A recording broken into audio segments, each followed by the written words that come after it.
Hey, this is Jim with tips and tricks. With the Hilux here, I had the spare wheel inside the back when I went on the last trip, and it was a bit of a bloody pain. I had it mounted up against the inside of the roof. I can't put it on the outside because I've got the solar panels up there, which is I don't really want to obstruct the solar panels, so I had to work out a place where to put the third spare wheel. I've been down having a look at a few of these four-wheel drive aftermarket stores.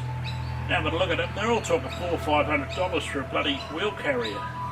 Well, I've sat and thought about it a fair bit, and I've decided to make my own. I don't particularly think that $400 or $500 for $50 worth of steel is worth it. So what I've done is I had a big think about it, and I've got some square tube. Now this is 33, and the piece of 33 will go across underneath the back here, right? Now there's two reasons for running the heavy piece of square tube across there. One is to carry the wheel carrier and everything else, but because it's such a big strong tube, I can actually use the high lift jack on it, and I can put the high lift jack at any part of the back to lift the back of the vehicle up. And where at the moment I'm very restricted where I can put the high lift jack, so I'll be able to use a high lift jack to either push the vehicle forward or lift the vehicle up at the back, so that's a good thing. I'll put some brackets on here. I've got the square tube up, which will let the gates, two gates, one each side, that open and swing out. On this side I'll mount two water drums. I also had the 20 litre water drum inside.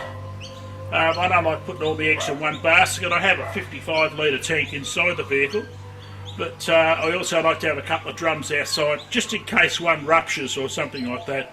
Plus it gives you a bit more water to carry, but I've got the immersion pump. I can always pump it into the main tank anytime I like. I don't have to drink it out of pour it out of the bottles and use it. So that's what we're up to today, and as we get on with it, I'll show you a few little things that I'm doing, and you'll be surprised.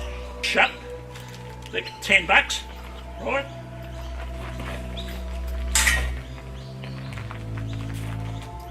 Two stainless steel bolts, half-inch bolts. They're a hell of a lot cheaper than $400 for something that I don't really want and it doesn't really meet my specifications. So I really have serious debates about the type of systems they build. I have a stainless steel bolt which will wear a lot better. As we go along, I'll show you. Okay guys, we're about halfway now, and this is the underneath side of the rack. These parts here open up and shut with the wheels on it. This side will have the water tanks on it. I'll put a couple of water drums in the back there.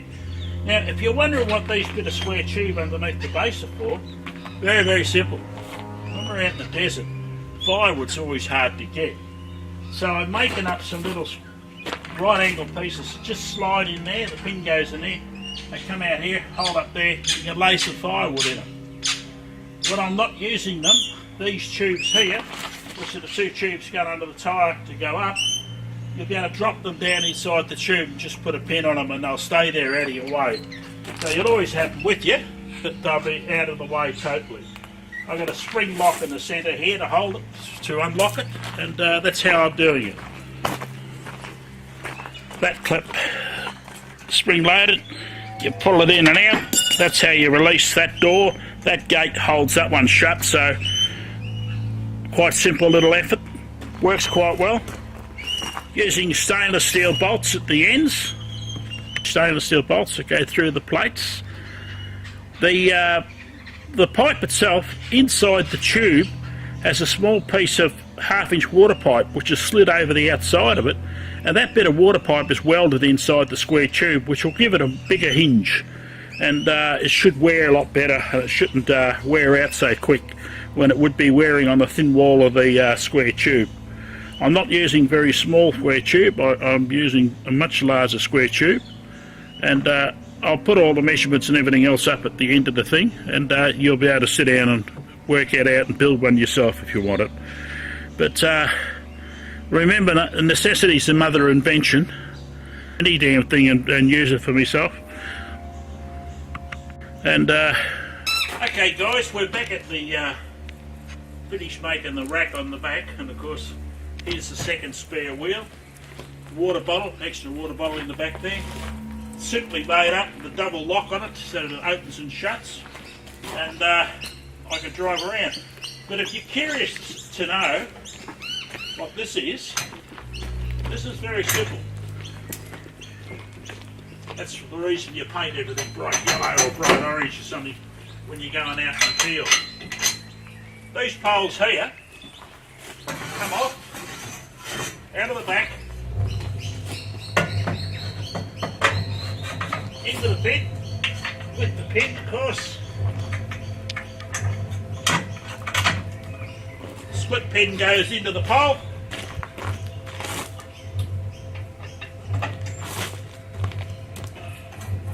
This piece comes out.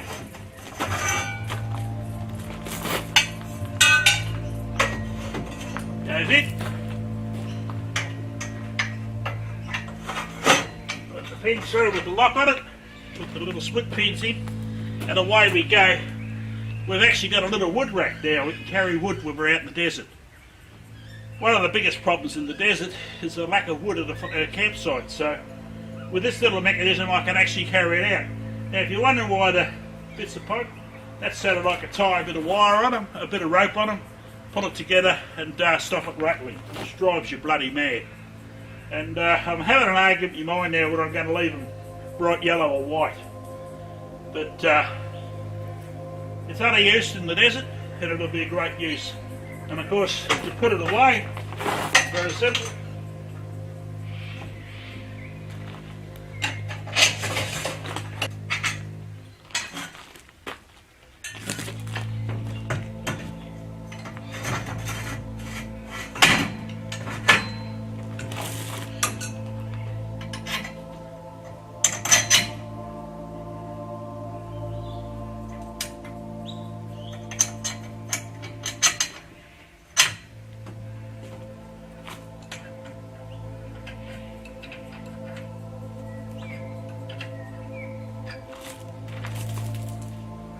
There you go, that locks them up, and I've dropped one of the circlets, so that's a problem I'm going to have to sort out. There it is.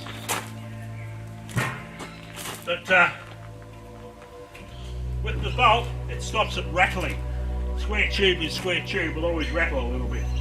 Then it sits on there, and away you go. If I want to take the thing off, which I will do in a minute, all I have to do is open the doors. There's the doors open. I need them open. The same bolt out.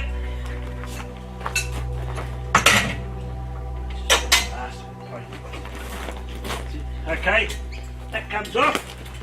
Quite simple, of course, as you saw. And you put the bolt back in. And the main reason I put the bolt back in is so I can find the recipe. Okay, do the same with the other side. Spare wheel. I will be putting some sandboards on the back here as well. They'll be added onto the back. And it's only a matter of seconds to undo the spare wheel. The way I've set the spare wheel up, one of the biggest problems I find with the commercial racks is that when you lift the spare wheel on, you've actually got to hold the bloody thing in the position until you get the bolt in. I made it so I could just take it off like that. And there's a bracket. There's a bracket underneath it to hold the weight of the wheel.